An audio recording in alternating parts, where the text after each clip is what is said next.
Welcome back to the Wellbe podcast. This is your host, Adrienne Nolan-Smith. I'm a board-certified holistic patient advocate, and my mission with this podcast and all my other work with Wellbe, which you can check out at getwellbe.com, is to empower you in your health, helping you avoid chronic symptoms and diseases, and helping you heal them as naturally and holistically as possible when they do come up. You may not know that May is Lyme Disease Awareness Month, and that Lyme, specifically chronic or post-treatment Lyme, is a near and dear cause to my heart. I had chronic Lyme for 2 years as a teenager, and my younger brother had it for far longer.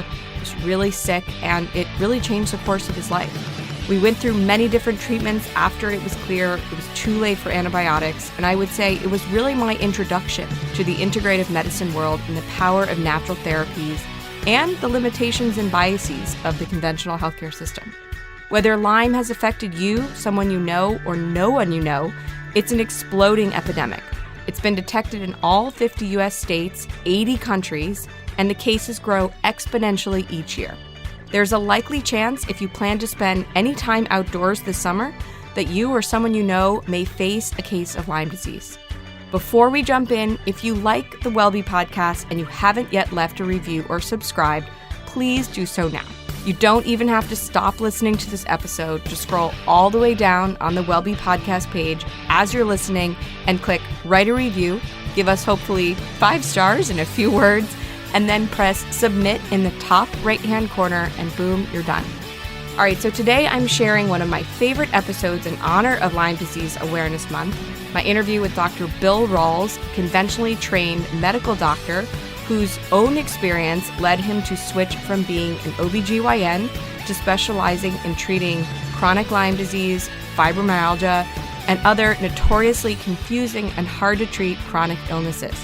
Dr. Rawls shared his own journey to kick chronic Lyme disease, as well as what he has learned from treating so many chronic Lyme patients. Here is Dr. Bill Rawls. Dr. Rawls, thank you for being here. My pleasure. Thank you for inviting me. You're so welcome. I'm, as I was saying to you before we started, so happy to have an expert talk about this complex disease that has really affected my life, my family's life, your life, and millions of others, not just those who have actually been bitten and have gotten Lyme disease, but also their families, those who've been diagnosed, those who have not, those who have suffered just a little bit, those who have suffered for decades or a lifetime.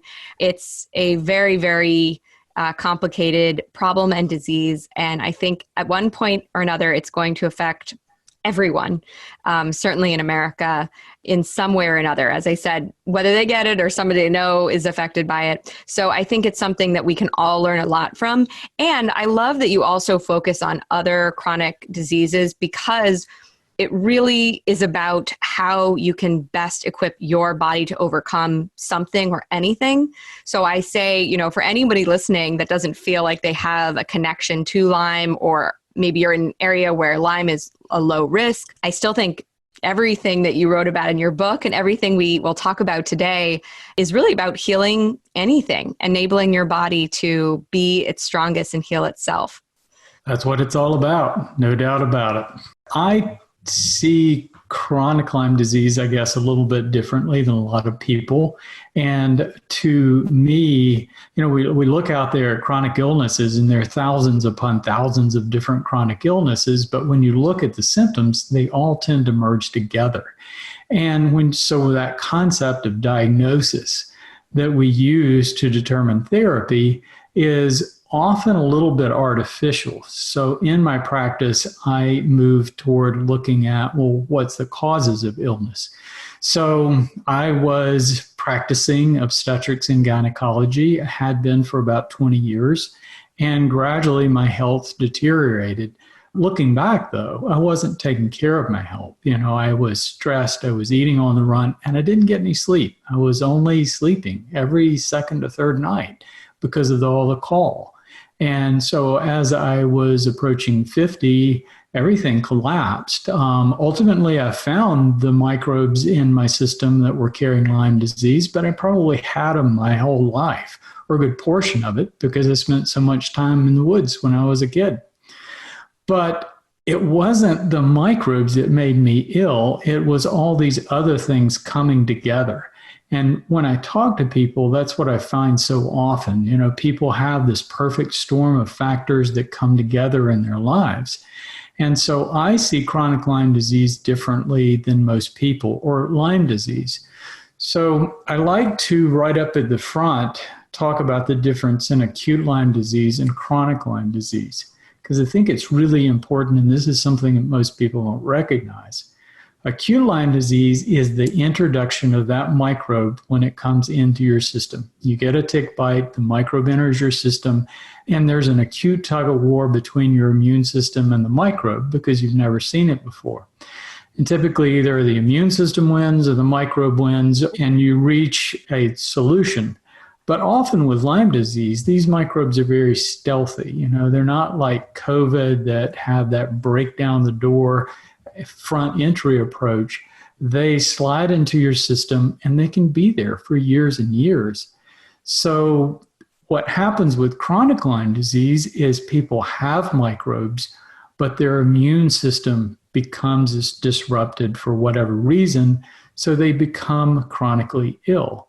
So it's not just the microbes that are contributing. It's often years of stress, trauma, bad food, for me, not sleeping at night. And all those things come together to create that environment that allows the microbes in the body to thrive. That's what chronic Lyme disease is. And it's really fundamentally, I see it as most chronic illnesses. So when you look at fibromyalgia, chronic fatigue, any of these illnesses, they basically seem very much the same. All the symptoms are the same.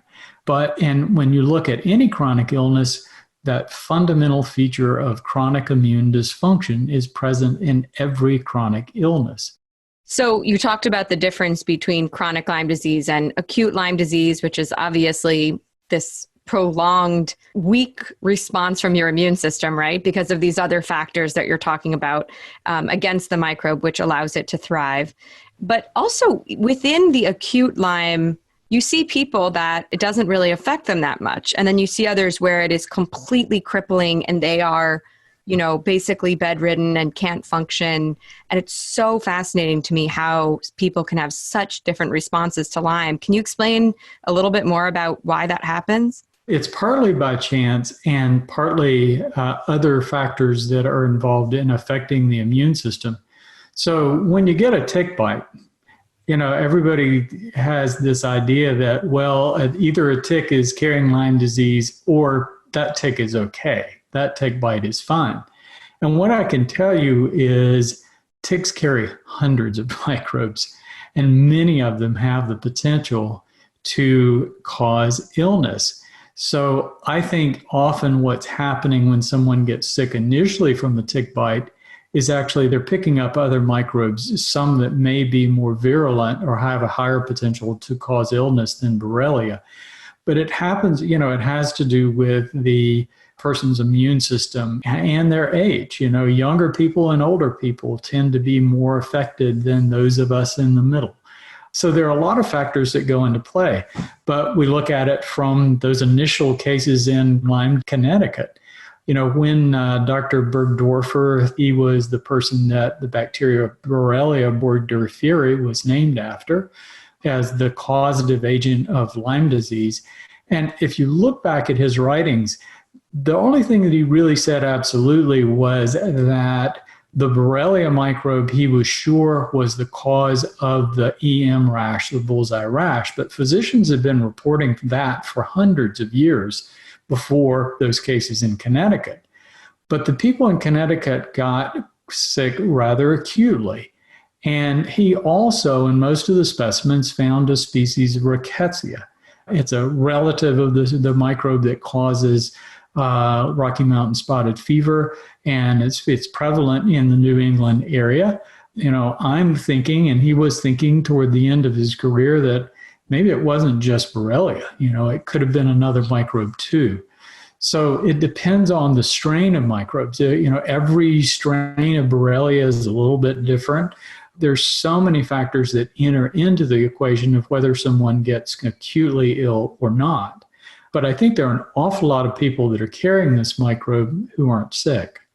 And that makes it really difficult to define. Yes. My own husband has been going back and forth for a couple of years about whether he has Lyme disease or not. And it's obvious that he does, or it's in his system from a lifetime of playing in the woods in New England and taking the IGeneX test, which is a better Lyme test, right? And having his IgG, which we'll get into in a second, band show, enough Lyme exposure there.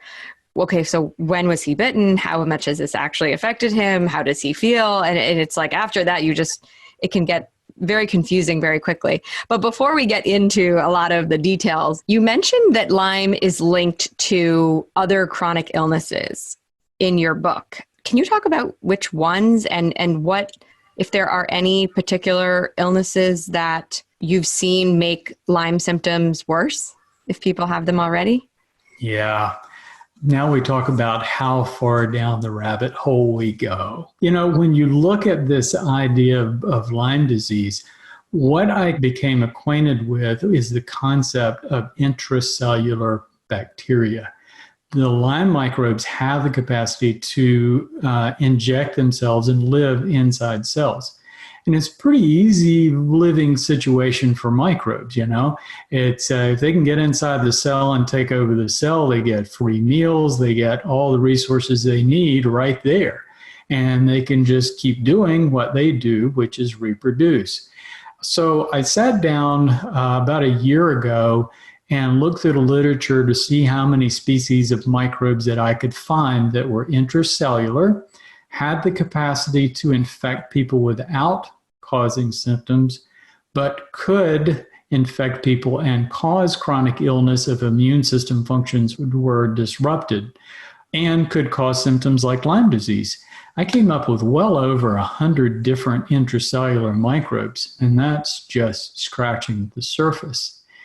And we had this idea that our microbes, as far as the normal microbes in our body, are isolated to our gut and our skin.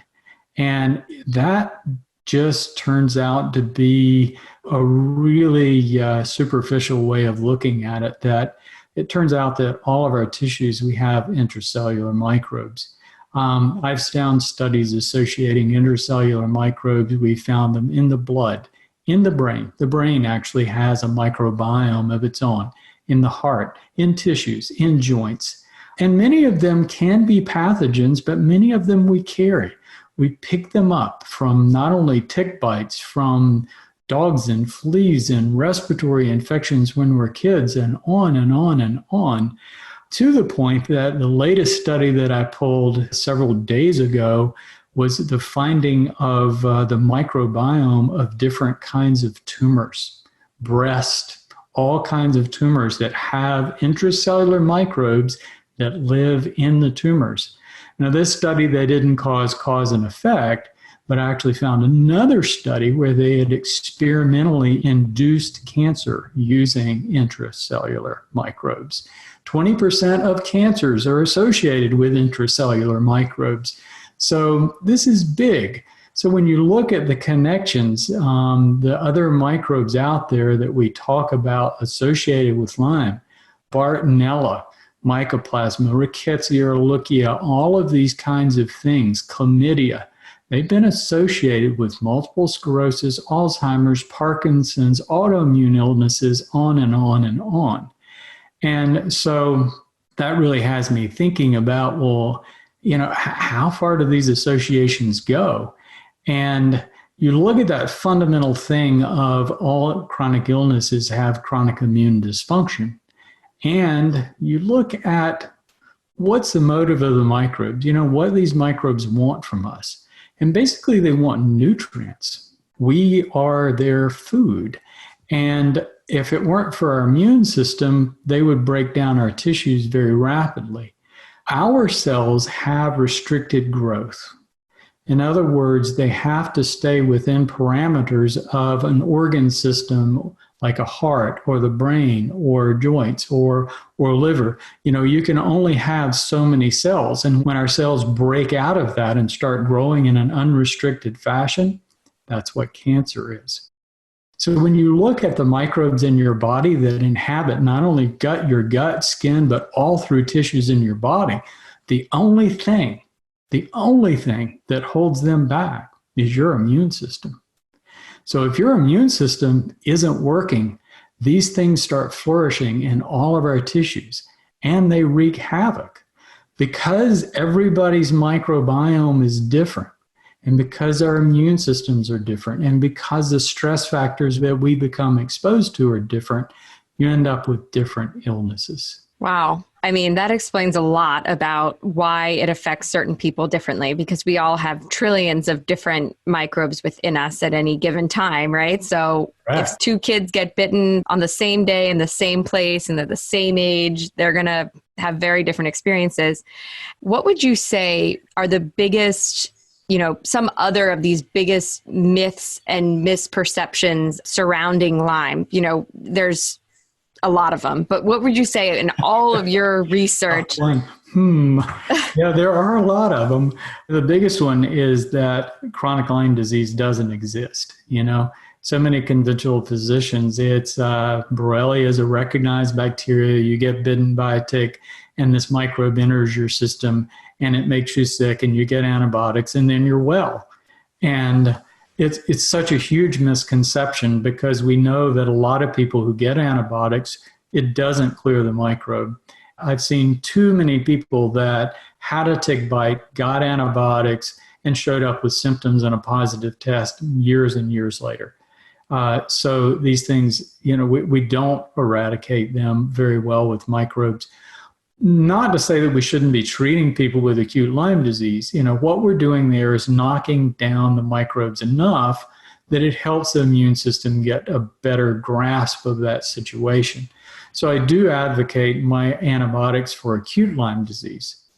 But fundamentally, the difference... Real quick, just so that people can be sure that who are watching, can you explain your definition of acute?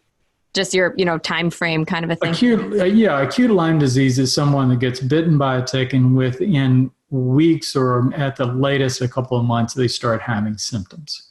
Okay. Usually within a couple of weeks, they're going to have symptoms. And that can be anything from stiff neck, mild fever, aches and pains. But if you didn't know that you had the tick bite, which happens all too often, it would seem like just a mild viral illness. You wouldn't think that you had Lyme disease. Yeah, most people, I think, don't really see the bite. No, it's pretty unusual, actually.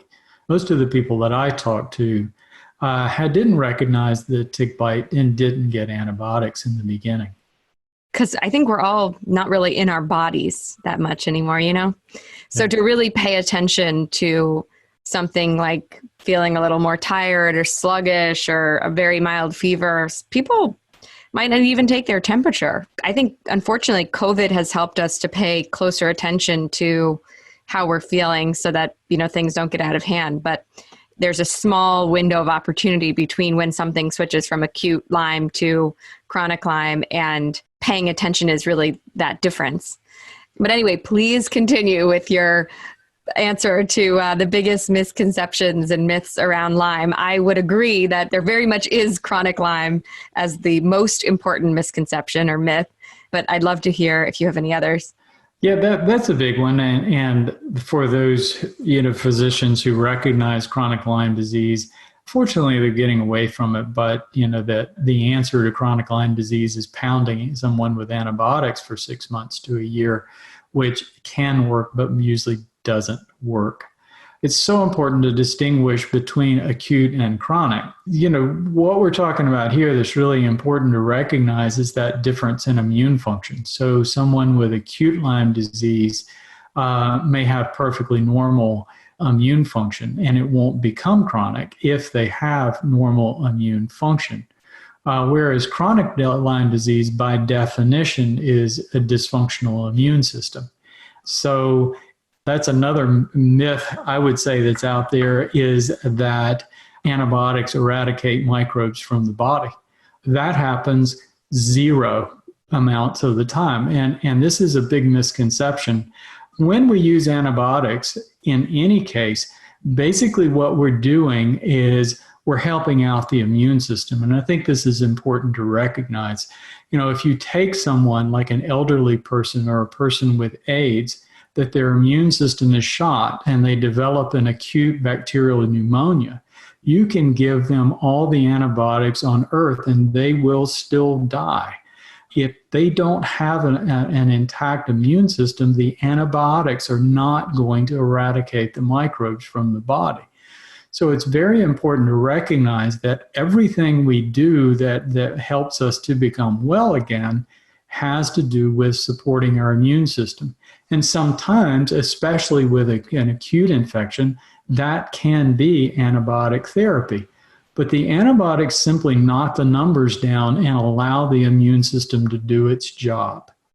And the irony, I think, that a lot of people don't realize, and I'll just chime in, is this is part of what you just said, but because antibiotics wipe out a lot of your good gut bacteria and therefore compromise your immunity, because, I think it's 70% of the immune cells live in the gut, it makes it actually potentially harder, right, for your immune system after a course of antibiotics to get up all of its strength to go fight something, right? Oh, no doubt. I've even read that a 10-day course of antibiotic severely disrupts certain parts of your intestinal flora. So any antibiotic therapy is going to adversely affect the flora in your body. And I always see it as a race, with the antibiotics. Can you knock down the numbers of the pathogens before you destroy your normal flora, which messes up your immune system, which is going to cause you to lose the race?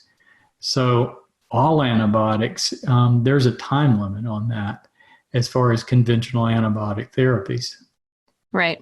That makes sense. I like that analogy of the race. I haven't heard that before. So we've talked about a lot of these major myths and misconceptions, and I think most people that are watching this and are in my community recognize that chronic Lyme exists from a lot of the stories that I've told and things that I've gone through myself. But there's, I think, still a lot of confusion around acute versus chronic. And, I go to my doctor and they still tell me antibiotics is the first course of action. So, what do I do? And also there's a ton of questions around testing. And I have got friends coming to me constantly when they find a tick on their child and, on themselves saying, where do I send this? What's Sure. the best test? And since you are the expert, not me, I would love for you to say, kind of the latest on, what you would do if you found a tick on you tomorrow. Sure. Yeah. Well, as I said in the beginning, my salvation and my recovery, I used herbal therapy. So I think that's a really important mainstay. But I think sometimes people look at herbs and look at drugs as these are things that we substitute one for another. And they really act totally different. So there's a place for antibiotic therapy and a place for herbal therapy. And, so when you're talking about herbs, you're talking about the full spectrum of the chemicals being produced by the plants, because plants are protecting themselves against a range of different kinds of microbes. We have a cellular immune system, whereas plants have a biochemical immune system. So they are producing a wide range of chemical substances, not only to affect bacteria, but also to affect viruses, yeast, protozoa, the full range of microbes. And so it's not as potent as an antibiotic. Like if somebody comes in with an acute pneumonia, I'm going to treat them with an antibiotic because the herbs aren't going to get them where I need them to be fast enough. But when you look at a situation where you have someone that has a chronic illness, that their immune system isn't functioning well, they've got not just one microbe in their body like an acute pneumonia, but everything, all the microbes in their tissues are starting to thrive because the immune system just can't keep a lid on it anymore. So you need this chronic suppressive therapy to knock that thing down, not for a week or two, but months and sometimes even years. In fact, I took herbal therapy for in pretty intense antimicrobial herbs for more than 5 years, which really it's hard for physicians to get their head around that because we're used to fast-acting antibiotics. But the herbs are acting differently. And because the herbs don't affect normal flora, you can do it long term. So they definitely have a place.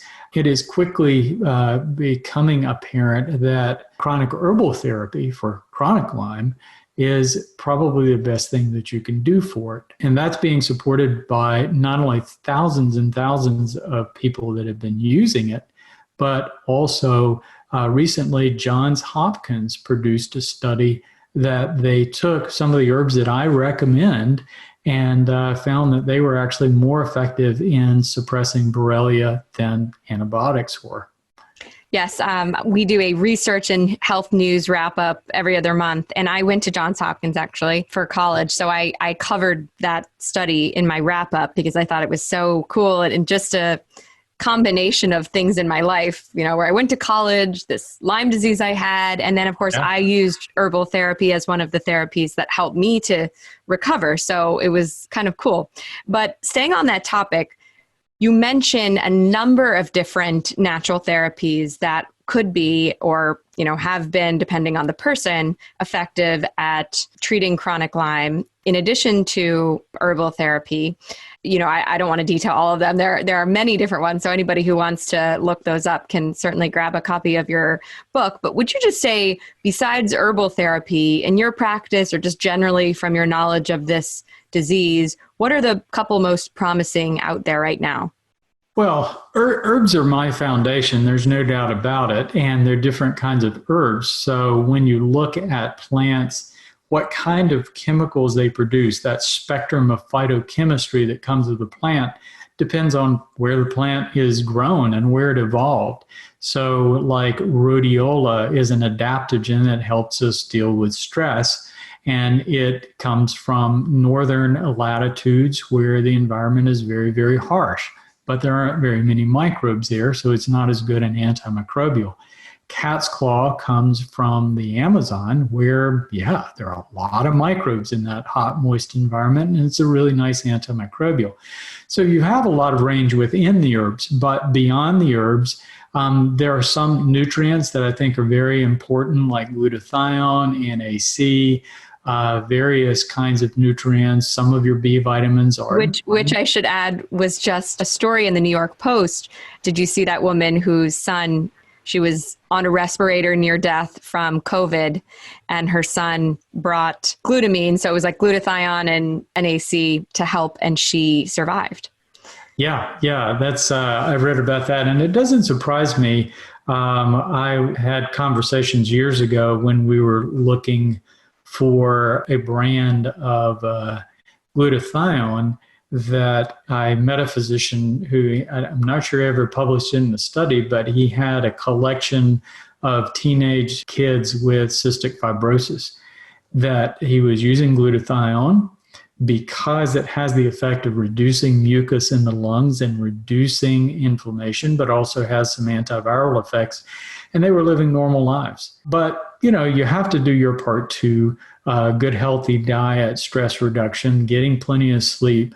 All of those things have to be part of that protocol of restoring your immune system. So I noticed that in your book when I was reading the kind of roadmap for getting better, it looked like just a roadmap for living a healthy life, more or less. I mean, the importance of diet, the importance of restoring a healthy gut, the importance of sleep, stress management, these essential nutrients that you were just talking about, whether they can, all come from your food or your sunlight, or whether you need to supplement a bit.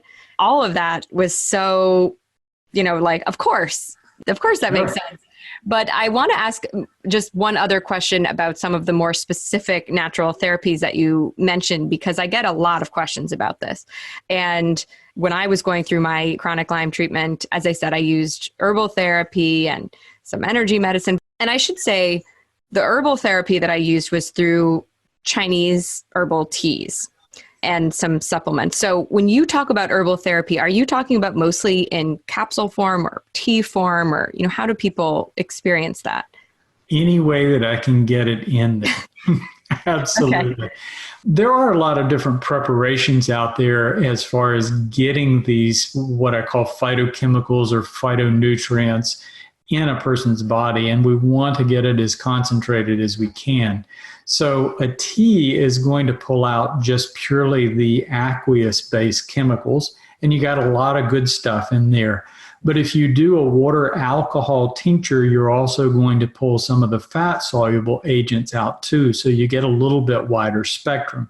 So that's the difference in a tea that you would steep and drink and a tincture. So a tincture, an water alcohol tincture, is going to be more concentrated and is going to have a greater or wider, robust concentration of the phytonutrients or the phytochemicals.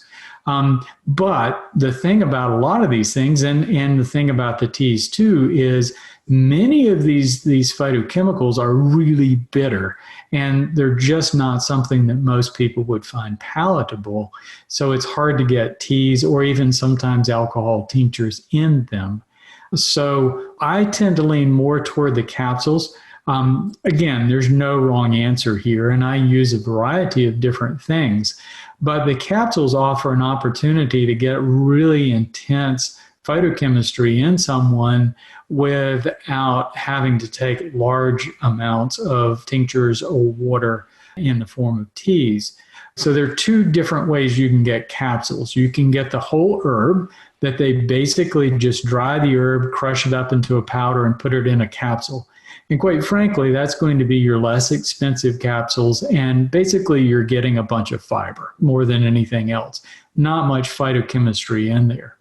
But what we're using is standardized extracts. So a standardized extract, what they're doing is basically taking that water alcohol tincture that has really concentrated phytochemicals in it, spraying it onto a surface, drying off the water and alcohol, and collecting that powder and putting it into capsule form. So you can imagine how concentrated that is. It's got a lot of power to it. So I found over time that that's the thing that I can consistently get in the most people to get the amount of phytochemistry to actually do them some good. When I look at therapies, I look at three variables, and I did this through my entire course of recovery, and I still think it's really important as a guideline to think about. So the three indicators that I looked at were efficacy. Does this thing work? Or, can we find some evidence that it does work? Safety. What's the potential toxicity with this thing? And the third was cost. So those three variables were what I used to guide my therapy. Cost was a big issue with me, and availability. So many things, I had to do what I could bring to me. So at that point, the herbal therapy, thousands of people had been using it. Stephen Booner published a protocol around that time. So thousands of people had gotten benefit. The safety factor with herbs was very, very high, and the cost relative to most things was the most cost effective. So that was kind of my gold standard you can compare everything else to. I looked at but didn't use turpentine. There's something called miracle mineral solution that's basically bleach that people are doing in low doses. I mean, I evaluated everything. Colostrum, I did try. I didn't at my point in time feel like I was getting as much from it as the herbs, so that I abandoned it because I didn't notice a difference. But that doesn't mean that it doesn't have value, and it may have been to get the products that I was getting. So there may be better ways to take it. So ozone and hyperbaric, along with many other things, I put in the category of heroic therapies. In other words, there may be some efficacy there, but the cost is usually pretty high. Hyperbaric oxygen, ozone therapy, hyperthermia that people will have to travel to Germany or other places. So cost and toxicity are really high with those things. And the efficacy is pretty good, but it's not as well studied as some things. So I think where to put those things is how you use them exactly. And that is build your foundation. Change your diet, change your sleep routines, make sure you're doing everything that you can do to help yourself. Use the herbal therapy. I mean, that's part of that foundation. And then if you're doing well with that, but you want to go a little bit faster, you want to knock out the microbes more and stimulate the immune system and just give yourself a boost, that's where ozone and hyperbaric fit in. But the colostrum, homeopathic nosodes, there's so many things that can fit in that category of natural therapy that the potential for harm is really low. The cost is low. So it's kind of like, why not? If you look at something and it's not costing you much and it's not going to hurt you, yeah, sure. But if you look at something and it's like, well, I have to travel, it's going to be really expensive, and it could make me really sick, that one, put it on the table until you're a little bit stronger and you feel like you're better, and then it's something to look at. So I think those are some reasonable guidelines to help people put things in perspective of how they pursue this. And it's not just for chronic Lyme disease. I think that goes for everything. But the thing that I've seen so many Lyme sufferers do is they're jumping from one heroic therapy to another, and they never get well. They never build that foundation. First it's ozone, then hyperbaric, then they're flying to Germany to get hyperthermia. And those things work for a while, but then they wear off, and then it's off somewhere else. And before you know it, they're bankrupt. I've seen all of that. It's good to hear you talk about it in a reasonable way, because I think you can get really, there's sort of no limit to the number of different expensive, incredible treatments that can be done to try to not only kill the microbes, but, give you this amazing immunity. Whereas there are things, like you said, that are right at your disposal, like herbs and sleep and your diet, and even stress management practices, all of that have an amazing impact before you need to go move to Switzerland for 3 months and do this kind of, whatever it is. I want to ask you about testing before we wrap, because I know that's something that people have so many questions about, and I wouldn't want to leave it undiscussed. If you got a Lyme bite tomorrow, so this would be acute Lyme, what would you do with the tick? Where would you send it? How would you remove it? Would you start on a course of antibiotics that day? Walk us through what you would do. There's no right or wrong answer here. I think this is important to recognize. What I would do personally is I would start taking a boatload of herbs, and then if I got symptoms, I would add doxycycline. Probably wouldn't go to the expense of sending the tick, and I probably wouldn't do any other testing unless I developed pretty severe symptoms that might indicate that I had something like Rocky Mountain spotted fever. There is more value in testing for an acute tick bite, but the biggest reason I would want to be tested is if I continued having symptoms, to make sure I didn't have Rocky Mountain spotted fever, which might suggest that I needed extra or prolonged doxycycline. But testing for acute Lyme disease for the basic microbes we're looking for, Rickettsia, Anaplasma, Borrelia, just the normal ones, that the top ones that are most well known for causing illness, is pretty good. But you have to recognize there are 12 species of Borrelia worldwide that cause Lyme disease. And I think there are more than occur than we are looking at. There are dozens of species of Rickettsia, Anaplasma, and others, and we're finding that these are really common, a lot more common than people realize. So even acute testing has problems. But when you get into that question of, what about chronic testing, then you're in a whole different situation. Because what happens is, as you move into that chronic state where your immune system is dysfunctional, the microbes have suppressed the immune system. The microbes are in low concentrations deep in tissues. It doesn't take a high concentration of microbes into tissues to make you sick, and you don't have high concentrations in the bloodstream. so that it's really hard to get a positive test or a test that you can count on when you have in that chronic state. And once you move into that place, it's not just the original offending microbe or microbes, then you've got all the microbes in your body flourishing. So it's not going to help you as much as you think. A lot of people put a lot of weight on it. I've said over and over that the biggest difference between fibromyalgia and chronic Lyme disease is a positive test. There's so many people out there that think they have fibromyalgia that are actually carrying Borrelia and other microbes, but they have chronic immune dysfunction. The symptoms overlap almost specifically with chronic Lyme. That being said, there are people out there with fibromyalgia that don't have Borrelia, but they've got other microbes that are flourishing and other things going on. So it does make things a bit complicated, sometimes complicated beyond our capacity to make these firm, targeted conclusions. I think it's also, when someone's about to go fight a war against something, right? And in this case, it's this bacteria or maybe a collection of bacteria if it had, the bite had co-infections.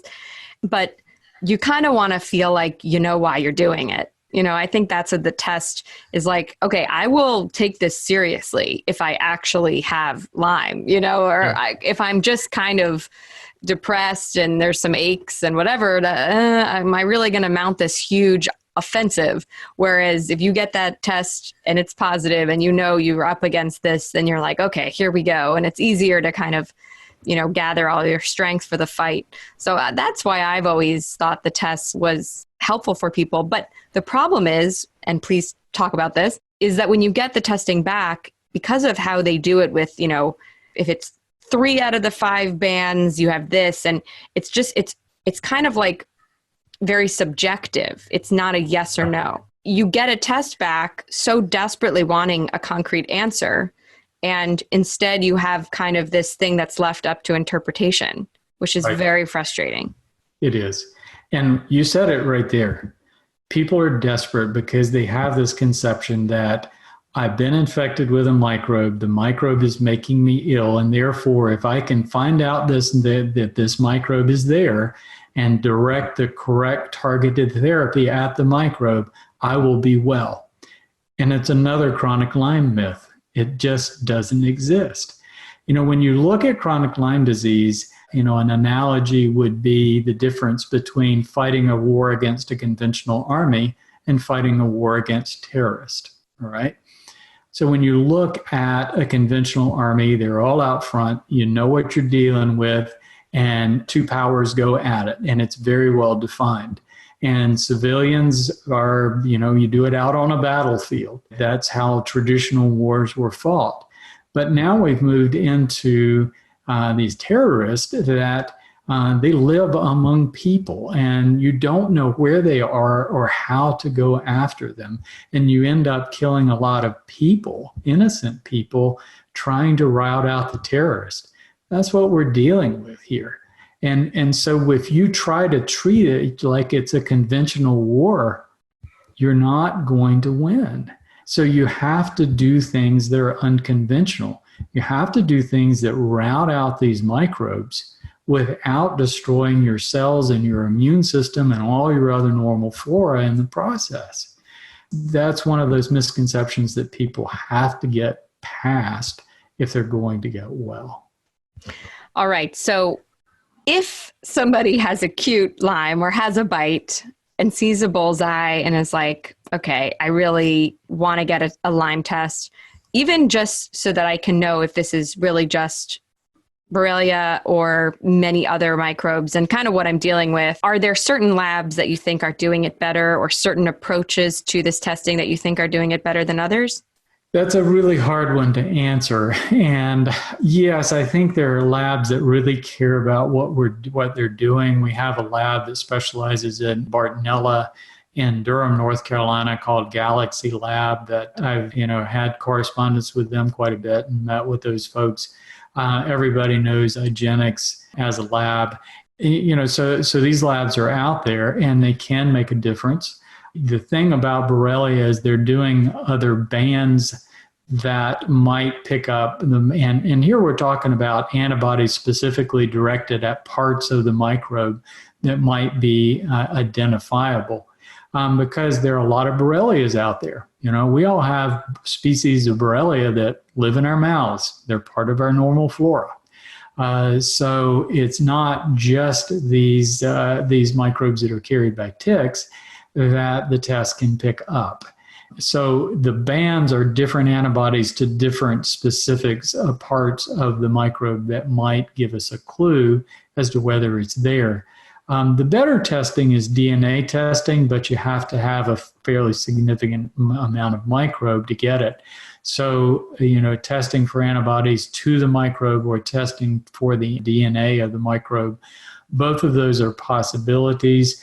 The testing is getting better over time, but it's also very, very expensive. And there is a factor that I think you have to think about, and that is people are desperate. And what they want is a positive test.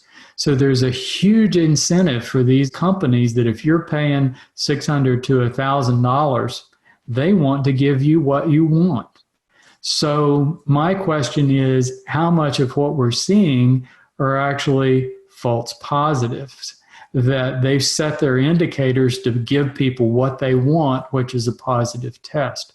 So what it boils down to is that if you have all the symptoms of chronic Lyme disease, which overlap with symptoms of fibromyalgia and chronic fatigue and multiple sclerosis and everything else, if you have all of those symptoms, then you have chronic immune dysfunction and you have pathogenic intercellular microbes in your body that are flourishing, and they are further disrupting your immune system and causing a vicious cycle that are allowing all the microbes in your tissues to flourish and grow, and that is making you ill.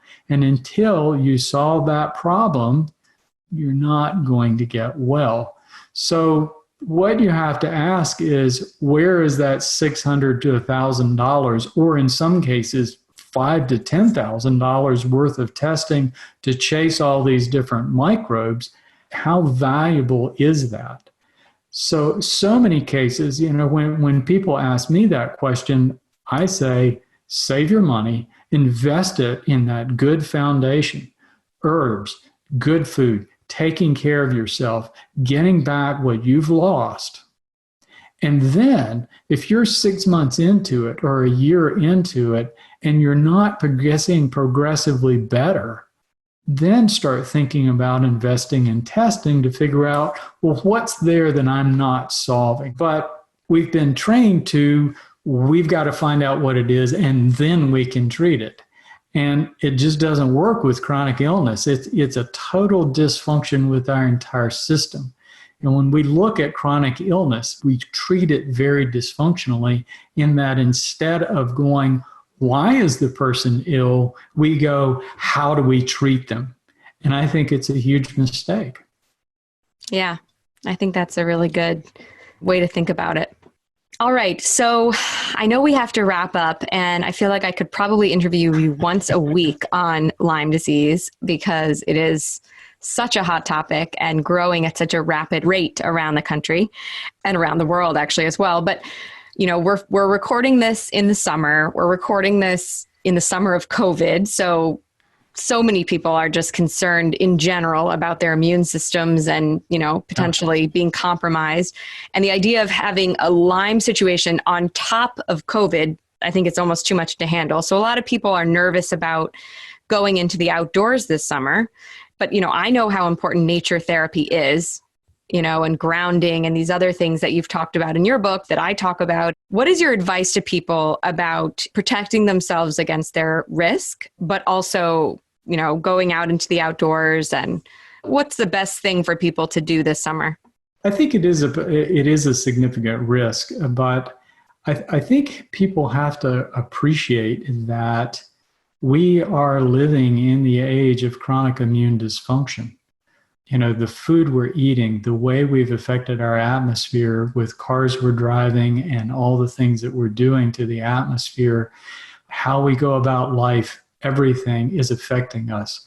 These microbes have been around since the beginning of humans. We are seeing more Lyme disease and chronic Lyme disease and fibromyalgia and all these chronic illnesses because our immune systems are being disrupted so much. So I think that's a really important message to get out there is we need to change our approach to life and we need to change our atmosphere. You know, if you get National Geographic last month had a really frightening article that they basically showed the proof that our insect populations worldwide in 30 years have dropped by 80%. And that has to be what we're doing to our environment. It's not just affecting the insects, it's affecting us too. Because we're also killing some of the ticks' natural predators, so they're flourishing. Yeah, exactly. You know, why are we seeing more ticks in New England? Well, there's some kind of disruption in the environment. It's not global warming. I mean, we're not seeing the ticks down here in North Carolina that I've seen up in New England. And we've got a warm, moist, perfect environment. So I have to ask that question. But I'm still getting out there. You know, I was picking blueberries and blackberries yesterday. It's my favorite summertime thing. And, you know, that's where the ticks are because they want to pick up a free ride and a free meal while you're picking berries. And it's the way it's always been. I'm hyper vigilant. I'm really, really careful. I take a shower as soon as I come in. If I'm going to be in brush, I use essential oils. Personally, I don't use DEET because it just lights me up and sets me on fire. It's a really potent chemical. I found that the essential oils work really well.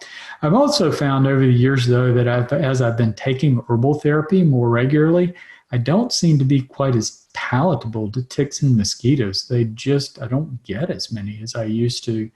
But it's just super hypervigilance. So I'm still out there, but I'm very, very careful about where I go. If a leaf brushes up against me, I look. If I feel something on my leg, I look. And in doing that, I've been able to get out into nature, which I think is really important. One of the best things that you can do for your immune system is take a walk in a forest. It's been proven over and over and over again. So we still need to get out there. It's just that you have to be very vigilant. I agree with and appreciate, all of those suggestions. And I think for the most part, like anything, crossing the street, flying on an airplane, whatever it is, things that have to do with COVID, there's a certain amount of risk and you have to understand your risk tolerance and also the risk reward. Never going into nature has a downside as well for your health. So there's a balance there. Let me ask you really quick, what is the essential oil that you put on in case anybody would like to grab some when you go out into nature? So there's a variety. Eucalyptus, tea tree oil, lavender, all of them have some insecticide properties. Clove, virtually all of them. But there are many good preparations on the market now. They work both for fleas and ticks, so you can get your own essential oils. But they have some really nice sprays that feel good. And typically, if you choose a product, there's some essential oils that can burn your skin, like cloves, so you have to be careful of them. And most of those products are going to only include the essential oils that have some properties that are beneficial as far as protecting you from insects, but also aren't going to burn your skin.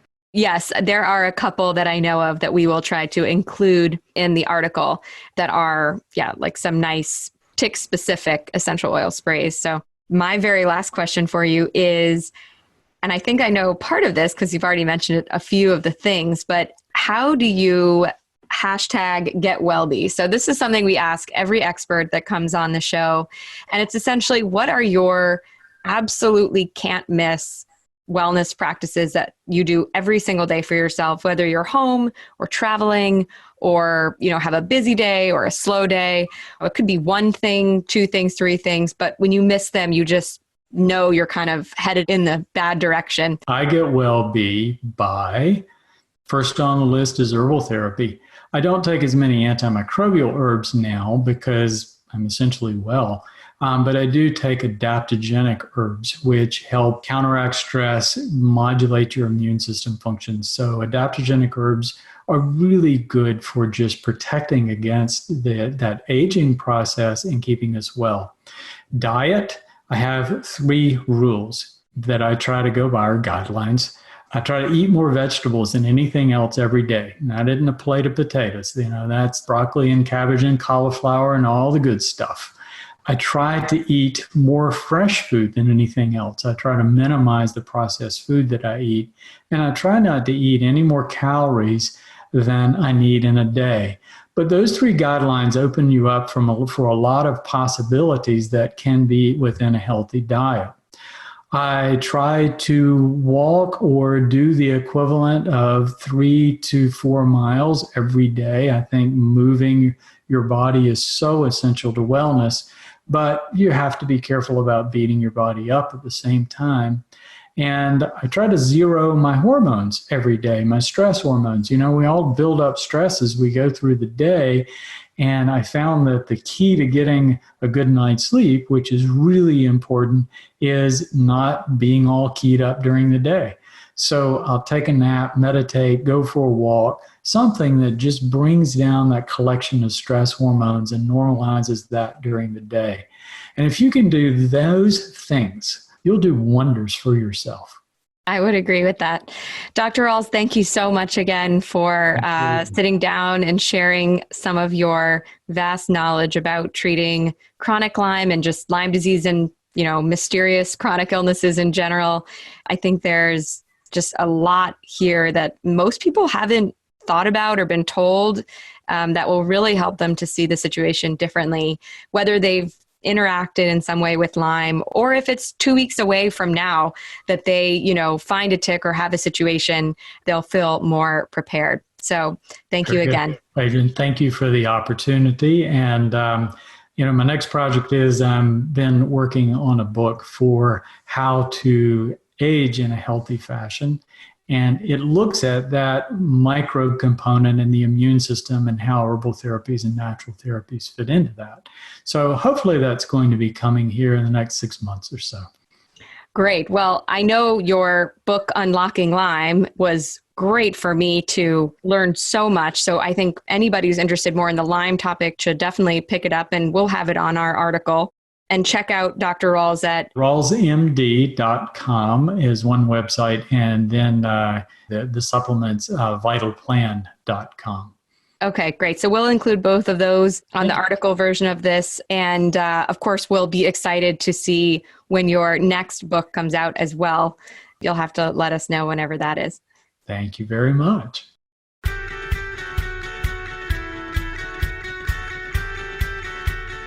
I hope Dr. Rawls' thorough explanation of how chronic Lyme takes over the body helps you to understand how it should be treated.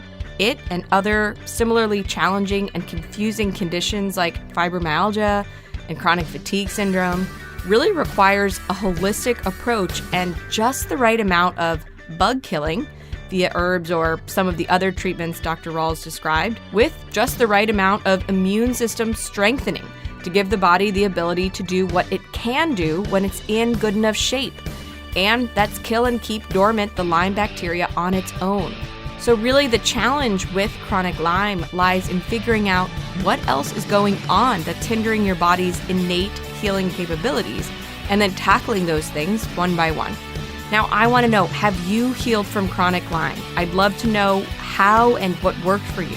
So let me know in the comments section on the article version of this episode on getwellbe.com, and you'll find a link to that in the show notes. It's always so helpful to us and the Wellbe community to hear when you've triumphed over something and how you did it. So please do share. Also, while you're there, become a Wellbe Insider so that you can get all of our latest content, special offers, and personal notes I don't share anywhere else weekly in your inbox. Plus, you'll get a free copy of my audio guide on how to feel the best you've ever felt and heal anything. The 10 things you need to optimize your health and heal any health issue, big or small, naturally. Even if you're the healthiest person out there, I promise you'll learn something you didn't know before that can help to optimize your health. All right, I'll see you back here next week for another episode of the Wellbe Podcast. If you haven't already and found this episode helpful or interesting, subscribe to the podcast. This way you'll never miss a new episode and they'll be delivered to you whenever we publish a new one. And please share this episode with family or friends who you think might find it valuable and informative. It means a lot and helps more people find the podcast. If you already have, then thank you so much. I really appreciate it. Once again, this is your host, Adrienne Nolan-Smith, and thanks for listening to the Wellbe Podcast.